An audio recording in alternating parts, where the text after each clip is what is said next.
दोस्तों हमारा आज का ये वीडियो आपके BSc second year fourth semester botany unit 4 intellectual property right यानी कि आईपीआर से जुड़ा हुआ सेकंड पार्ट है। इसके पहले मैंने फर्स्ट पार्ट अपलोड किया हुआ है। अगर आपने वो वीडियो नहीं देखा है तो उस वीडियो का लिंक मैंने आज के इस वीडियो के नीचे डिस्क्रिप्शन बॉक्स में दे रखा है। उस लिंक पर क्लिक करके आप फर्स्ट पार्ट को देख सकते हैं। तो पार्ट 1 में हमने इंटेलेक्चुअल प्रॉपर्टी राइट्स के कुछ लेजिस्लेशन के बारे में डिस्कस किया और हमने जाना था ट्रेड सीक्रेट के बारे में। आइए नेक्स्ट लेजिस्लेशन के बारे में जानते हैं जो कि है पेटेंट।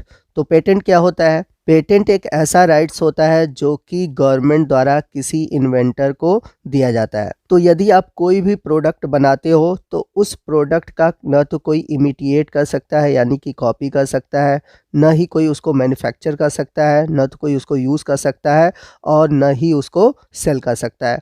सारे राइट्स आपके पास होंगे। तो जो आपका प्रोडक्ट है, जो आपने प्रोडक्ट बनाया है, उस प्रोडक्ट का राइट आपके पास गवर्नमेंट देती है और उसी राइट्स को हम बोलते हैं पेटेंट। अब बात आती है कि पेटेंट किस किस चीज़ों के लिए दिया जाता है, यानी कि पेटेंट्स आर ग्रांटेड फॉर। तो सबसे पहला है इन्वेंशन, यानी कि आपने कोई खोज किया हुआ है तो उसके लिए आपको पेटेंट ग्रांट किया जा सकता है।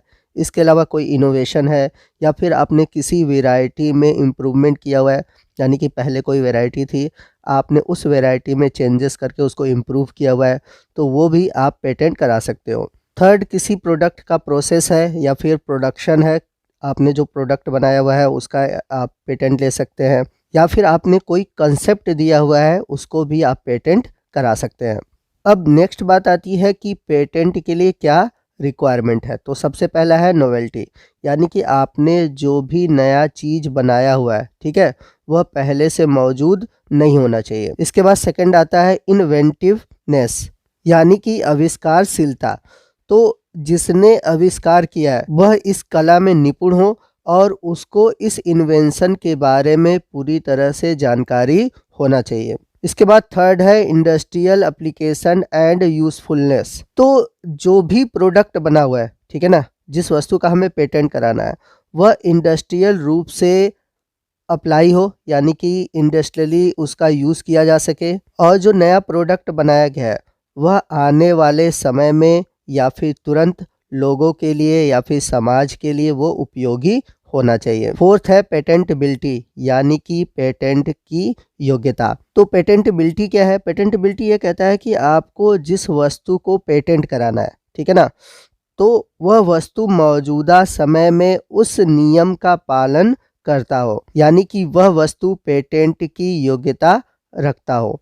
उदाहरण के लिए 1970 के भारतीय पेटेंट अधिनियम ने फार्मास्यूटिकल खाद्य पदार्थों और कृषि रसायनों में उत्पाद पेटेंट की अनुमति नहीं दी, लेकिन इस अधिनियम को अब भारतीय पेटेंट संशोधन अधिनियम 1999 के रूप में संशोधित किया गया है और नया अधिनियम कुछ निर्दिष्ट दवाओं को छोड़कर उत्पाद पेटेंट की अनुमति देता है। आइए नेक्स्ट हम देखते हैं कि ऐसी कौन कौन सी प्रॉपर्टी है जिसका हम पेटेंट नहीं करा सकते। तो सबसे पहला है साइंटिफिक जो प्रिंसिपल है और जो एब्स्ट्रैक्ट थ्योरी है उसका हम पेटेंट नहीं करा सकते। इसके अलावा हमारे पास कोई सब्सटेंस है और उसे हम नई तरीके से यूज़ कर रहे हैं तो उसका भी पेटेंट हम नहीं करा सकते। इसके अलावा जो एग्रीकल्चर के मेथड है या फिर हॉर्टिकल्चर है उनको भी हम पेटेंट नहीं करा सकते। और लास्ट है invention relating to atomic energy are not patentable, यानी कि जो एटॉमिक एनर्जी से रिलेटेड इन्वेंशन है आप उनको भी पेटेंट नहीं करा सकते। आइए पेटेंट का एक बहुत अच्छा एग्जांपल आपको बताते हैं। तो आपको बता दें कि भारत और पाकिस्तान में जो बासमती राइस है उसकी ओरिजिन हुई है और इसकी क्वालिटी यहाँ पर बहुत अच्छी होती है, परंतु यूएसए की एक कंपनी थी राइस टेक टेक्सास, इसने 2 सितंबर 1997 में जो बासमती राइस है उसका पेटेंट करा लिया। तब उसके बाद जो हमारी इंडिया है उसने इस पर क्लेम किया अप्रैल 28, 2000 में, और अब ये री एग्जामिन हुआ और पेटेंट होने के बाद अब उसका जो पेटेंट का अधिग्रहण था उस कंपनी का अब वो हट चुका है। अब बासमती राइस का जो अधिकार है वह इंडिया के पास है। नेक्स्ट हम बात करते हैं लिमिट्स ऑफ पेटेंट की। तो पेटेंट के 2 लिमिट्स है, पहला है टाइम और दूसरा है स्पेस। तो अगर हम बात करें टाइम की, तो जो पेटेंट है वो जनरली आपको 15 टू 20 ईयर के लिए मिलता है। इसके अलावा यदि हम बात करें लिमिटेशन ऑफ स्पेस की, तो जो पेटेंट है आपको उसी जगह के लिए मिलेगा जहाँ पर आप रहते हैं, या फिर आपने जहाँ पर उसको पेटेंट कराया हुआ है। जैसे अगर आपने इंडिया में उसको पेटेंट कराया हुआ है तो वह केवल इंडिया के लिए ही वैलिड होगा, किसी और देश में वैलिड नहीं होगा। तो ये दो लिमिटेशन है पेटेंट के लिए। आइए नेक्स्ट हम बात करते हैं कॉपीराइट की। कॉपीराइट क्या होता है? तो देखिए, कुछ ऐसे इंटेलेक्चुअल प्रॉपर्टी होती हैं जिनको हम पेटेंट कराकर प्रोटेक्ट नहीं कर सकते। उसके लिए हमें उस इंटेलेक्चुअल प्रॉपर्टी को कॉपीराइट कराना होगा, और कॉपीराइट के थ्रू हम इन इंटेलेक्चुअल प्रॉपर्टी को प्रोटेक्ट कर सकते हैं। तो ये इंटेलेक्चुअल प्रॉपर्टी क्या है? जैसे कि लिटरेरी ड्रामेटिक वर्क है, म्यूज़िक है, आर्टिकल वर्क है, सिनेमेटोग्राफी है, इन सभी चीज़ों को हम कॉपीराइट करा सकते हैं। तो कॉपीराइट का अगर हम देखें जो ड्रॉबैक है, यानी कि इसकी जो कमी है, इसमें हम अपने प्रोडक्ट को रिप्रोड्यूस होने से बचा सकते हैं या फिर कॉपी होने से बचा सकते हैं, परंतु कॉपीराइट के थ्रू हम अपने आइडिया और इन्फॉर्मेशन को नहीं बचा सकते। जैसे अगर हमने कोई मूवी बनाया है, ठीक है, तो उस मूवी की कॉपी कोई नहीं कर सकता, ठीक है, लेकिन उसके जो पॉइंट्स हैं या जो आइडिया है उसको कॉपी करके वो बना सकता है। या फिर हमने कोई म्यूज़िक बनाया तो उस म्यूज़िक को थोड़ा चेंज करके कोई भी बना सकता है। बस हम कॉपीराइट के थ्रू अपने आइडिया को रिप्रोड्यूस होने से बचा सकते हैं। तो एग्जाम्पल की बात करें, बायोटेक्नोलॉजी कॉपीराइट प्रोटेक्शन अवेलेबल होता है डीएनए सीक्वेंसिंग के लिए। नेक्स्ट हम बात करते हैं कि जो कॉपीराइट है वो कितने ड्यूरेशन के लिए होता है और इस पर कौन कौन से टर्म अप्लाई होते हैं।